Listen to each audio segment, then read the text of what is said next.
Alpine is finally back on top. The French manufacturer delivered a historic result at Fuji, taking their first overall World Endurance Championship victory since 2022. But this wasn't a straightforward triumph. In fact, it was far from it. The A424 wasn't expected to fight at the front, yet a blend of sharp strategy decisions, timely calls, and sheer resilience from the team turned what seemed like a near impossible result 2 years ago into a landmark win. So in this video, I'll be breaking down how exactly Alpine conquered the 6 hours of Fuji and how they became the official winners of the WEC's 100th event. Heading into the weekend, Alpine were outsiders for the victory, but quietly optimistic about a strong showing. They finished on the podium at Fuji in 2024, with Nico Lapierre, Mick Schumacher, and Mathieu Vaxivière in the number 36 car, and the A424 received a slight BOP boost for 2025, with a 6 kilowatt or 8 horsepower increase compared to Coda. Even so, pace though in practice and qualifying suggested that they weren't in the same league as Cadillac, Peugeot, or to the surprise of many, the Aston Martin Valkyries. The two Alpines qualified in 9th and 16th, the 35 ahead of the 36, though margins in hypercar were razor thin, as in fact every hypercar manufacturer got at least one car into hyperpole for the very first time this season. Despite starting from 9th overall though, Ferdinand Habsburg in the number 35 car made quick progress at the start of this race, briefly jumping ahead of one of the Toyotas, and the number 83 privately entered AF Corsa Ferrari before being reeled in by the faster Peugeot 9X8 of Loic Duval. From there, Alpine mainly ran in the mid-pack, with the number 35 consistently outperforming its sister number 36, which by the way would eventually finish outside the points. Now, with all this in mind, I'm sure that one of the big questions you're wondering is how could a team stuck in the midfield suddenly leapfrog into the fight for the win? Well, the turning point came when the race pivoted on strategy and timing. The French constructors' transition from fighting in the mid-pack versus fighting at the front happened when Tom Gamble's Aston Martin Valkyrie had a collision with the sister team car from the heart of racing in LMGT3. And because of this major incident, some squads like the Alpine Endurance team anticipated a full course yellow being brought out. The team of Alpine decided to instruct Paul Luchetin in the number 35 car to pit just seconds before race control neutralized the field with a full course yellow, which was just the perfect time for this move.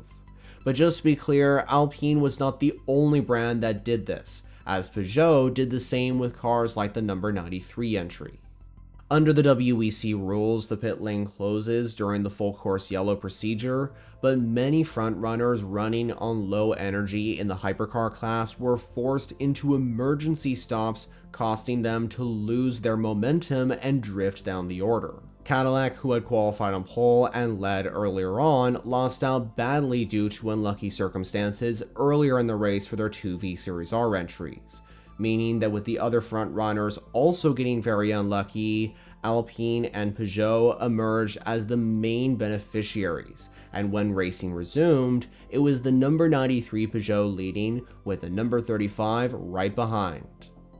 The closing stages of this race in hypercar came down to 3 cars battling for the overall victory. Peugeot's number 93, which was leading the race, Porsche Penske's charging number 6 of Kevin Estre, and Alpine's number 35 A424. The Porsche picked up a 5-second penalty for a pit infringement, leaving Peugeot as Alpine's main rival for the win, with both French brands looking for their first win with their hypercar entries. The decisive moment in this race came during the final pit stop, as with just over an hour to go, Mikkel Jensen brought the number 93 in for full service, and crucially Peugeot changed all 4 tires on the 9X8. At Alpine, however, they rolled the dice, as when Charles Malesi stopped with the number 35 for its final pit stop, the French team only changed the left side tires, and ultimately the gamble saved precious seconds, and vaulted Alpine ahead of Peugeot. Milesi rejoined 8 seconds clear of the Peugeot, but with older rubber on one side of the car, he faced intense pressure from behind. Despite Peugeot's relentless determination to get that first win and Porsche's continued charge for big points, Milesi kept calm under pressure, managing his tires perfectly and fending off every single challenge. And so, after 6 tense hours of racing, he crossed the line 7.6 seconds ahead of the number 93 Peugeot of Mikkel Jensen to seal a famous win for the French manufacturer. Critics are calling this win for Alpine a strategic masterclass, as they perfectly anticipated the full course yellow, they nailed the pit strategy, and they trusted their drivers to deliver.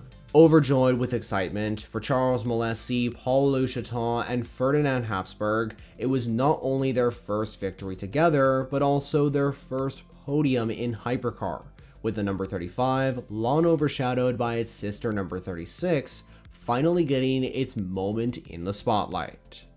This victory in the 100th race of the championship marks Alpine's third overall WEC win and their first since the 6 Hours of Monza in 2022, with the A480 LMP1 car winning overall, with drivers Nico Lapierre, Andre Negrão, and Mathieu Vaxivière. And importantly, this is the maiden victory for the A424 LMDH, more than 2 years after its competitive debut in Qatar. So now I want to know, what did you think about this historic result? Are you excited to see Alpine returning to the top step of endurance racing, and could this be the first of many wins for the A424? Well, as always, let me know all your thoughts in the comments below.